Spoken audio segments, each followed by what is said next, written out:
आदाब अर्ज़ है MCN उर्दू न्यूज़ में आपका इस्तकबाल है। मैं हूं सलाहुद्दीन सिद्दीकी। खबरों के सिलसिले को शुरू करने से पहले आइए एक नज़र डालते हैं आज की सुर्खियों पर।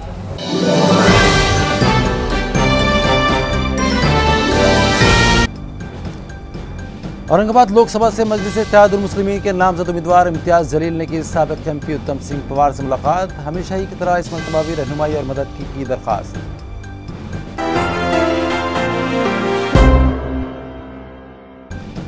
शहर में पानी सप्लाई के इंतजाम दुरुस्त करने में म्युनिसिपल इंतजामिया पूरी तरह नाकाम। मेयर ने MJP के अफसरान को डिप्यूटेशन पर भिजवाने की वज़ीर आला से दरख्वास्त। MIDC से यौमिया 4 MLD पानी फराहमी और टैंकर्स का भी किया मुतालबा।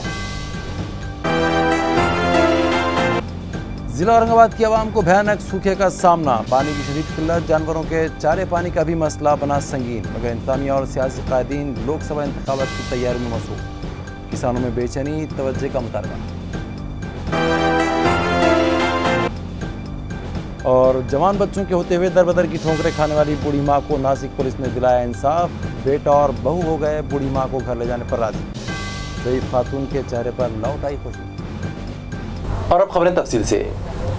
औरंगाबाद पार्लिमानी हल्के से MIM के नामजद उम्मीदवार इम्तियाज़ जलील ने आज साबिक़ MP उत्तम सिंह पवार से मुलाकात की और शहर के सियासी हालात पर तबादला ख्याल किया। साथ ही उन्होंने उत्तम सिंह पवार से दरख्वास्त की कि वो इलेक्शन में जीत के लिए उन्हें मदद दें। वाज़ेह है कि MLA इम्तियाज़ जलील को औरंगाबाद पार्लिमानी हल्के से मजलिस इत्तेहादुल मुस्लिमीन ने उम्मीदवारी दी है, जिसके बाद MLA इम्तियाज़ जलील शहर की सियासी समाजी शख्सियात से मुलाकातें कर रहे हैं। इस ज़िम्मन में उन्होंने आज साबिक़ MP उत्तम सिंह पवार से भी मुलाकात की और उन्हें फूलों का नजराना पेश करते हुए उनसे कहा कि अब तक हर मामले में वो उनकी रहनुमाई और मदद करते आए हैं, लिहाजा इस मरतबा भी पार्लिमानी इंतखाबात में उनकी रहनुमाई और मदद करें ताकि वो न सिर्फ इस इलेक्शन में जीत हासिल कर सकें बल्कि इस ज़िले की रुकी हुई तरक्की को रफ्तार दिला सकें और इस ज़िले की गंगा जमनी तहजीब की शिनाख्त को दोबारा ज़िंदा कर सकें। साबिक़ MP और मराठवाड़ा विकास क्रांति दल के बानी उत्तम सिंह पवार ने भी उनका पुरतपाक इस्तकबाल किया और उन्हें यकीन दिलाया कि वो पहले भी उनके साथ थे और अब भी उनके साथ हैं और उनकी कामयाबी के लिए नेक ख्वाहिशात का इजहार करते उनसे वादा किया कि वो उनकी हर मुमकिन मदद करेंगे। इस मौके पर MCN के डायरेक्टर और साबिक़ MP उत्तम सिंह पवार के नूर नज़र वीरेंद्र सिंह पवार भी मौजूद थे। शहर के मुतासरा पानी सप्लाई निज़ाम को दुरुस्त करने के लिए महाराष्ट्र जीवन प्राधिकरण के अफसरान को डिप्यूटेशन पर भिजवाया जाए, इस तरह का सिफारिशी मकतूब मेयर ने वज़ीर आला को आज रवाना किया। नाज़रीन, गुज़श्ता रोज़ ही हमने खबर दिखाई थी कि शहर में पानी की आग भड़कने लगी है और शहरियान के सब्र का पैमाना लबरेज़ हो चुका है और अब वो तशद्दुद पर उतर आए हैं। गुज़श्ता रोज़ ही सिडको के साकनान ने N5 की पानी की टाकी पर पुरतशद्दुद एहतजाज किया और टायर जलाकर रास्ता रोको एहतजाज किया, जिसके बाद मेयर साहब ने आज रुकन असम्बली अतुल सावी की मार्फत एक मकतूब रियासती वज़ीर आला देवेंद्र फडणवीस को रवाना किया, जिसमें उन्होंने कहा है कि जायकवाड़ी डैम के डेड स्टॉक से शहरियान को पानी सप्लाई किया जा रहा है, जिसकी वजह से पानी लिफ्ट करने में दुश्वारी हो रही है और यहाँ पानी सप्लाई का निज़ाम मफलूज होकर रह गया है। कुछ इलाकों में 3 दिन के वक्फे से पानी सप्लाई हो रहा है तो कई इलाकों में 7-7 दिन और 8-8 दिनों तक पानी सप्लाई नहीं हो पा रहा है। लिहाजा शहर औरंगाबाद में पानी सप्लाई के इंतजाम दुरुस्त करने के लिए महाराष्ट्र जीवन प्राधिकरण के अफसरान को डिप्यूटेशन पर भिजवाया जाए। इसी तरह सिडको इलाके में पानी की किल्लत को दूर करने के लिए MIDC सेक्टर से यौमिया 4 MLD पानी फराहम किया जाए। इसी तरह शहर के 9 नेटवर्क इलाकों में पानी फराहमी के लिए हुकूमत की जानिब से टैंकरों के ज़रिए पानी सप्लाई किया जाए। लोकसभा इंतखाबात की गहमा गहमी में सियासी पार्टियां और इंतजामिया क़ैद की सूरत हाल को भूल चुके हैं। लोग क़ैद से परेशान हैं। पीने के पानी और जानवरों के चारे का संगीन मसला है। कई अहकामात भी इस ज़िम्मन में जारी हो चुके हैं लेकिन उन पर अमल अभी तक नहीं हो चुका है, जिससे दही इलाकों में किसान शदीद परेशान है। लोकसभा इंतखाबात की सरगर्मियाँ ज़ोर शोर से शुरू हो चुकी हैं। सियासी पार्टियों के ज़िम्मेदारान तशहीर में मगन हैं। जगह जगह जलसे और जुलूस मुनक़्क़द करके लोगों से वोट मांगे जा रहे हैं। वहीं इंतज़ामिया भी इंतखाबी खानापुरी में मसरूफ़ है। यही वजह है कि ज़िले में क़ैद से मुकाबला करने के लिए किए जाने वाले इक़दामात मुतासिर हो रहे हैं। क़ैद का ऐलान हुए कई हफ्ते गुजर चुके हैं लेकिन अब तक ज़िले में एक ही चारा छावनी कायम की गई। किसान जानवरों के चारे और पीने के पानी के लिए परेशान हैं। उनका कहना है कि फिलवक्त हाथों को काम, चारे और पानी का इंतज़ाम हो जाए तो बहुत है, लेकिन कई देहात ऐसे हैं जहाँ रोज़गार गारंटी स्कीम के काम शुरू नहीं किए गए। क़ैद के हालात से निपटने के लिए हुकूमत की स्कीमात क्या हैं वो सिर्फ कागज़ों तक महदूद होने की वजह से यही अवाम उन स्कीमात से नावाकिफ़ हैं और चाहते हैं कि इंतज़ामिया इंतखाबी कामकाज के साथ साथ क़हत के हालात से निमटने के लिए फ़ौरी इक़दामात करे और देही इलाक़ों में चारा छावनियाँ कायम की जाएँ, पीने के पानी और रोज़गार का इंतज़ाम भी किया जाए। औरंगाबाद में खरीफ फसल के रकबे में इजाफा हुआ है। इस साल 7,06,000 हेक्टेयर पर बुआई किए जाने का इम्कान है। ये इत्तला ज़िला एग्रीकल्चर ऑफिसर आनंद गंजवार ने दी। ज़िला एग्रीकल्चर डिपार्टमेंट ने खरीफ फसल बुआई की तैयारी शुरू कर दी है। गुज़श्ता साल ज़िले में 6,06,000 हेक्टेयर पर बुआई की गई थी। इस साल रकबे में इजाफा हुआ और 7,06,000 हेक्टेयर ज़मीन पर बुआई की उम्मीद की जा रही है, जिसके लिए 51,000 क्विंटल बीज मंगवाए जा रहे हैं। बीज कंपनियों से इस ज़मीन में तफसीलात तलब की जा चुकी हैं। इत्तला है कि किसानों को बर वक्त खाद मुहैया करने के मकसद से 12,000 मेट्रिक टन खाद भी मंगवाई जा रही है और मुतल्लिक़ा इंतज़ामिया की जानिब से ये तयख़ुन दिया जा रहा है कि खाद की क़िल्लत से निमटने के लिए भी तदाबीर की जा रही हैं और इस साल खाद और बीज की कमी नहीं होने दी जाएगी। औरंगाबाद जिल्ह्यामध्ये खरीप हंगाम 2019च्या अनुषंगानं पूर्वतयारी जी ती करण्यात आलेली आहे। या अनुषंगानं मागेच आपण खतांची आणि बियाण्यांची जी काही मागणी आहे ती केलेली आहे। मागील हंगामामध्ये साधारणतः आपल्याकडे 6,90,000 हेक्टरवर लागवड झाली होती। यावर्षी 7,10,000 हेक्टरवर आपली पेरणी आपण जी काय ती प्रस्तावित केलेली आहे, चांगला हंगाम अनुकूल लक्षात घेऊन। आणि त्या अनुषंगानं आपण बियाण्याची जी आहे ती 51,926 क्विंटल एवढ्या बियाण्याची मागणी जी आहे ती आपण शासनाकडे केलेली आहे। या अनुषंगानं सगळं बियाणं उपलब्ध होईल अशा पद्धतीचं नियोजन जे आहे ते आपल्याकडं होतं आहे। यापुढे आपण सगळ्या कंपन्यांचा आढावा घेऊन कुठल्या बियाण्यांचा किती उपलब्धता आहे याचंसुद्धा आपल्याकडं माहिती उपलब्ध होते। याच अनुषंगानं अजून एक महत्त्वाचा विषय की सरासरी आपला वापर जो आहे तो 45,000 क्विंटलच्या आसपास आहे। आपण पुरेशा प्रमाणात बियाण्याची मागणी केली असल्यामुळे कुठेही बियाण्याची अडचण येणार नाही। याशिवाय खतांची जी आहे ती साधारणतः 3,12,000 मेट्रिक टन आपण मागणी केलेली आहे। आपला ॲव्हरेज वापर जो आहे जिल्ह्याचा तो 2,00,000 मेट्रिक टनाच्या आसपास आहे। 3,12,000 मेट्रिक टनांची मागणी केली आहे आणि त्या तुलनेमध्ये खतंसुद्धा आपल्याला मुबलक उपलब्ध होती। फक्त एकच बाब यात महत्त्वाची आहे की खतांची खरेदी करत असताना शेतकऱ्याने स्वतःचं आधार कार्ड सोबत घेऊन त्या डीलरकडे आधार क्रमांक जो आहे तो ई-पॉज मशीनवर नोंदवून स्वतःचा अंगठा जो आहे तो देणं आवश्यक आहे। जर शेतकऱ्याला हे स्वतः जाऊन खरेदी करणं शक्य नसेल तर स्वतःचा आधार क्रमांक आपले जो कोणी व्यक्ती आपण पाठवला असेल, मग आपला भाऊ असेल किंवा आपला शेतात काम करणारा व्यक्ती असेल, त्यांच्याकडे आपला आधार क्रमांक द्यायचा। तो आधार क्रमांक त्यात नोंदवून आणि जो कोणी व्यक्ती खरेदीला गेला असेल त्या व्यक्तीचा अंगठा व त्याचा आधार क्रमांक नोंदवून त्याला खत दिलं जाऊ शकतं। परंतु ई-पॉज मशीनवर खतांच्या खरेदीची नोंद घेतल्याशिवाय खतं ही जी आहेत ती दिल्या जात नाहीत। त्यामुळे याची जी दखल आहे ती सर्व समाज म्हणून आपण सगळ्यांनी जर पाळली चांगल्या पद्धतीनं तर मला वाटतं की खतांची मागणी पुरवठा या सगळ्या गोष्टींचा आपल्याला अंदाज व्यवस्थित येतो आणि कुठेही नंतर तुटवडा किंवा अडचणी भासत नाही। तर ही शिस्त आपण सगळ्यांनी पाळली तर मला वाटतं की आपल्याला पुढील हंगामात त्याचीसुद्धा कुठेही अडचण येणार नाही। मागच्या वर्षीचा पुरवठा आपण पाहिला तर कुठेही काय अडचण आलेली नाही आहे। तशीच यावर्षीची स्थिती आहे, मुबलक प्रमाणात तीसुद्धा उपलब्ध आहे।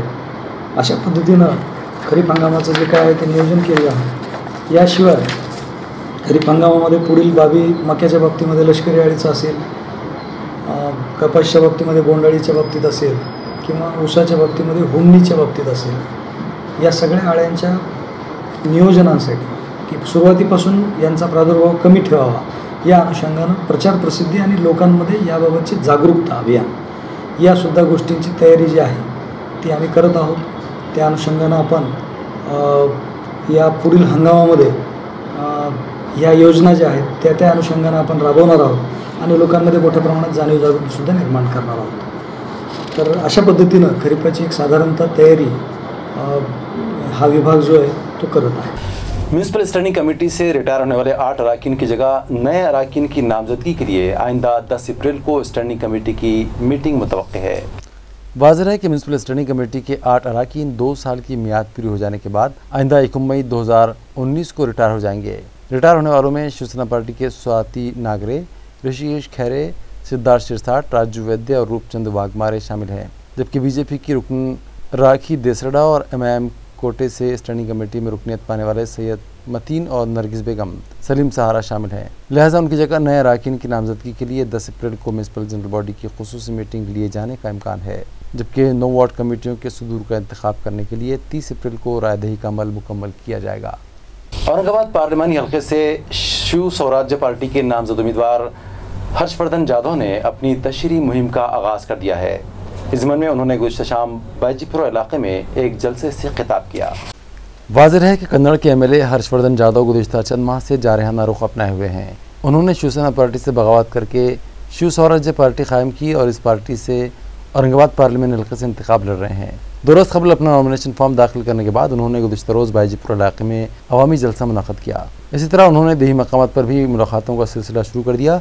गुज़श्ता शाम मुनक़्क़दा इजलास में उन्होंने सिटिंग एमपी पर जमकर तनक़ीद की और इल्ज़ाम लगाया कि गुज़श्ता 20 सालों से वो पार्लियामेंट में हमारे ज़िले की नुमाइंदगी कर रहे हैं, मगर हमारे ज़िले के मसाइल हल करने की बजाय अब तक उन्होंने सिर्फ ज़ात पात की सियासत की है, जिसके सबब हमारे ज़िले की तरक्की ठप होकर रह गई है।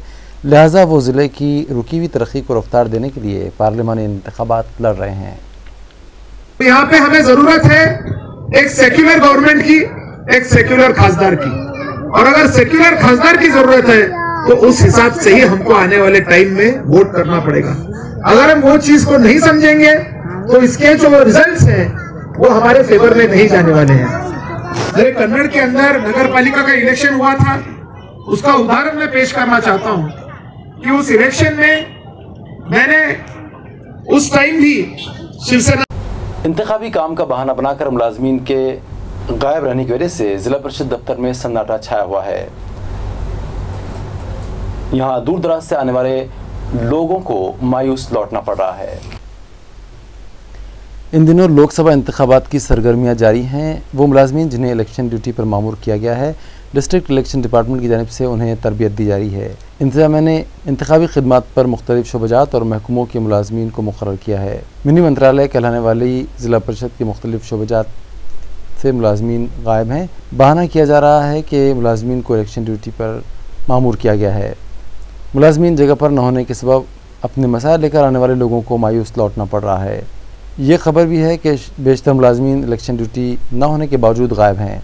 इस बात के जहन में आने पर ज़िला परिषद के additional chief executive officer Ashok Shirse ने तमाम शोबजात के आला अफसरान से उन मुलाजमीन की रिपोर्ट तलब की है जिन्हें इलेक्शन ड्यूटी पर लगाया गया है। जवान बच्चों के होते हुए दरबदर की ठोकरें खाने वाली एक बूढ़ी मां को उसका बेटा और बहू आकर ले गए। उन्हें मिलाने में नासिक पुलिस ने अहम रोल अदा किया।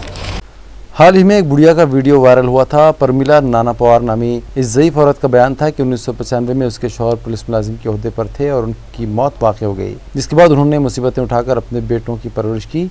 बड़ा बेटा सतीश पुलिस डिपार्टमेंट में है और छोटा बेटा आशीष बस कंडक्टर है, मगर उसके बेटों और बहू ने उसे घर से निकाल दिया और वो गुज़श्ता 3 बरसों से दरबदर भटक रही है। ये खबर MCN पर भी दिखाई गई थी। इस वीडियो को देखने के बाद नासिक पुलिस हरकत में आ गई। उन्होंने बुढ़िया को ढूंढ निकाला और उसके बेटे और बहू को समझाकर बूढ़ी मां को उनके सुपुर्द किया। माँ बच्चों को मिलाने में नासिक के पुलिस कमिश्नर विश्वास नागरे पाटिल ने अहम रोल अदा किया, जिसके बाद नासिक पुलिस ने इस बात की तस्दीक की कि परमिला पवार का बेटा पुलिस डिपार्टमेंट में नहीं बल्कि इनकम टैक्स डिपार्टमेंट में इंस्पेक्टर है। म्यूनसिपल कॉरपोरेशन की मुताल्लिका कमेटी को मुअत्तल शुदा मुलाजमीन को नौकरी पर बहाल करने से मुताल्लिक 2 दरख्वास्तें मौसूल हुई थीं, जिनमें से एक मुलाजिम को नौकरी पर बहाल करने के लिए कमेटी मेंबरान ने म्यूनसिपल कमिश्नर से सिफारिश की है। वाज़ेह है कि बदउनवानियों के मामलात में मुलव्वस होने के इल्ज़ाम में अक्सर बेशतर म्यूनसिपल इंतज़ामिया की जानिब से खातिम मुलाजमीन को मुअत्तल किया जाता है। ऐसे 2 मुलाजमीन ने, जिनकी मुअत्तली की मियाद 1.5 साल से ज़्यादा हो गई थी, बहाली के लिए म्यूनसिपल इंतज़ामिया से दरख्वास्त की थी। ऐसे मामलात को हल करने के लिए बनाई गई खुसूसी कमेटी ने एक मीटिंग 1 अप्रैल को मुनक़्क़द की, जहाँ दोनों ही मुलाजमीन की दरख्वास्तें मुतल्लिक़ा कमेटी के सामने रखी गईं, जिनकी जांच के बाद कुछ खामियों के सबब मुतल्लिक़ा कमेटी ने एक दरख्वास्त मुस्तरद कर दी, जबकि दूसरी दरख्वास्त जो कि अनवर खान नई मुलाजिम की है, जो लाइट सेक्शन में ड्राइवर केसेस से तैनात थे, इस दरख्वास्त का जायजा लेने के बाद अनवर खान को बहाल करने की सिफारिश म्यूनसिपल कमिश्नर ने की है। शोबे तामीरात में मंदी बरकरार है, लिहाजा रियासती हुकूमत ने इस साल भी रेडी रेकनर में कोई इजाफा नहीं किया है। ये इत्तला बावसूख ज़राए से मौसूल हुई।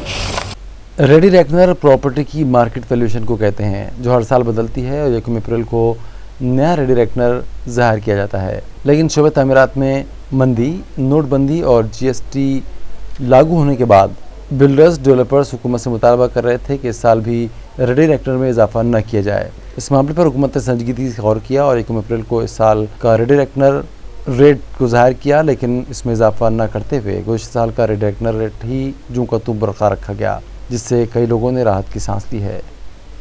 राजपूत करनी सेना की जानिब से एक प्रोग्राम रखा गया जहां 9 नामजद ओहदेदारान का इस्तकबाल किया गया और उन्हें साबिक MP उत्तम सिंह पवार के हाथों नामजदगी लेटर सौंपे गए। राजपूत करनी सेना के औरंगाबाद ज़िला सदर के ओहदे पर प्रीतम सिंह राजपूत की नामजदगी अमल में आई है, जबकि तंजीम के सोशल मीडिया डिपार्टमेंट के ज़िला सदर के ओहदे पर धोंदल गाँव तालुका वजहपुर के मारूफ मराठी अदीब बाबा चन्ने, इसी तरह सोईगांव तालुका सदर के ओहदे पर रविंद्र सिंह राजपूत, सोईगांव तालुका नायब सदर के ओहदे पर स्वप्निल राजपूत और सोईगांव कारगुजार सदर के ओहदे पर किशोर तोमर को नामजद किया गया, जिन्हें साबिक MP और मराठा विकास क्रांति दल के बानी सदर उत्तम सिंह पवार के हाथों नामजदगी लेटर्स दिए गए। इस मौके पर राजपूत करनी सेना के रियासती नायब सदर विनोद सिंह पवार, सुभाष राणा, राजू भाऊ राजपूत, लालू भाई, शरीफ भाई और दीगर शख्सियात मौजूद थीं। उत्तम सिंह पवार ने 9 नामजद ओहदेदारान को मुबारकबाद दी और नेक ख्वाहिशात का इजहार किया। वाज़ेह है कि बाबा चन्ने एक मारूफ मराठी शायर और अदीब हैं, जिनके माहिर तालीम विनायक राव पाटिल और महाराणा प्रताप सिंह पर किताबें शाये हो चुकी हैं। उनकी कई नज़में भी हैं और उनकी अदबी खिदमात के इतराफ़ में उन्हें मुख्तलिफ एजाज़ात और एवार्ड से भी नवाजा गया है। एक फाइनेंस कंपनी के मुलाजिम के 1.25 लाख रुपये उचक कर 2 व्हीलर सवार फरार हो गए। ये वारदात झाल्टा नाका रोड पर पेश आई। ज़राए के मुताबिक कैनाड गार्डन इलाके में वाक़ एक फाइनेंस कंपनी का सचिन कृष्णा निकम नामी रिकवरी मुलाजिम गुज़श्ता रोज़ पैठन तालुक में वाक़ चीते गाँव और आड़गांव की बचत ग्रुपों से कर्ज की रकम वसूल करके औरंगाबाद लौट रहा था। उसका बैग मोटरसाइकिल के पेट्रोल की टाकी पर रखा हुआ था, जिसमें एक टैबलेट के अलावा 1,27,833 रुपये मौजूद थे। झाल्टा नाका रोड पर वाक़ एक पुल पर 2 अफराद मोटरसाइकिल पर आए और उन्होंने नोटों वाला बैग उचक लिया। सचिन का तवाज़ुन बिगड़ गया और मोटरसाइकिल से गिरकर जख्मी हो गया। शातिर लुटेरे पलक झपकते ही फरार हो गए। सचिन ने चीख पुकार की, मगर दूर दूर तक सन्नाटा था, इसलिए उसे किसी की मदद नहीं मिल सकी। इस मामले की शिकायत सचिन ने MIDC सिडको पुलिस से की, जहां गुज़श्ता रात नामालूम लुटेरों के खिलाफ केस दर्ज किया गया। इस मामले की तहक़ीक़ात पुलिस इंस्पेक्टर सुरेंद्र माड़ाले की रहनुमाई में की जा रही है। अंबिका नगर मुकुंदवाड़ी में एक दोषिता ने फांसी देकर खुदकुशी कर ली। इस मामले में पुलिस ने उसके एक शनासा को गिरफ्तार किया है। पुलिस राय के मुताबिक पूजा मच्छिंद्र गायकवाड़ नामी दोषिता ने हाल ही में 12वीं का इम्तिहान पास किया था। उसके वालिद रोजगार के लिए रियासत गुजरात में वाक़ बलसाड़ गए हुए थे। माँ स्प्रिंग बनाने का काम करती है और भाई भी मजदूरी करता है। पूजा की जान पहचान एक खानगी बैंक के सेल्स ऑफिसर स्वप्निल डब्बे से थी और एक दूसरे के करीब आ चुके थे, मगर 2 रोज़ पहले पूजा के एक दोस्त के जन्मदिन के मौके पर स्वप्निल और पूजा के दरमियान किसी बात पर लफ्ज़ी झड़प हो गई। पूजा ने गुस्से की हालत में उस वक्त फांसी लेकर खुदकुशी कर ली जब घर में कोई मौजूद नहीं था। इस बात का इंकशाफ उस वक्त हुआ जब मां घर पहुंची। ये मामला मुकुंदवाड़ी पुलिस स्टेशन में दर्ज किया गया है और पुलिस स्वप्निल डब्बे को गिरफ्तार कर चुकी है, जिससे पूछताछ जारी है। और खबरों के आखिर में एक बार फिर नजर डालते हैं आज की सुर्खियों पर।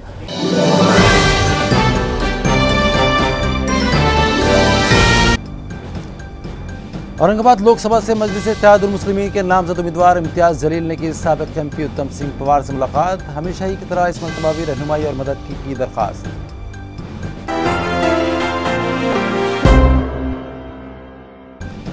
शहर में पानी सप्लाई के इंतजाम दुरुस्त करने में म्यूनसिपल इंतजामिया पूरी तरह नाकाम। मेयर ने MJP के अफसरान को डिप्यूटेशन पर भिजवाने की वज़ीर आला से दरख्वास्त। MIDC से यौमिया 4 MLD पानी फराहमी और टैंकर्स का भी किया मुतालबा। जिला औरंगाबाद की आवाम को भयानक सूखे का सामना। पानी की शदीद किल्लत, जानवरों के चारे पानी का भी मसला बना संगीन, मगर इंतजामिया और सियासी कायदीन लोकसभा इंतखाबात की तैयारी में मसरूफ। किसानों में बेचैनी, तवज्जो का मुतालबा। और जवान बच्चों के होते हुए दर-बदर की ठोकरें खाने वाली बूढ़ी मां को नासिक पुलिस ने दिलाया इंसाफ। बेटा और बहू हो गए बूढ़ी मां को घर ले जाने पर राजी। ज़ईफ़ खातून के चेहरे पर लौट आई खुशी। इसी के साथ MCN उर्दू खबरनामा ख़त्म होता है। कल फिर मुलाकात होगी कुछ और खबरों के साथ। तब तक के लिए मैं सलाहुद्दीन सिद्दीकी आपसे इजाज़त चाहता हूँ। खुदा हाफ़िज़।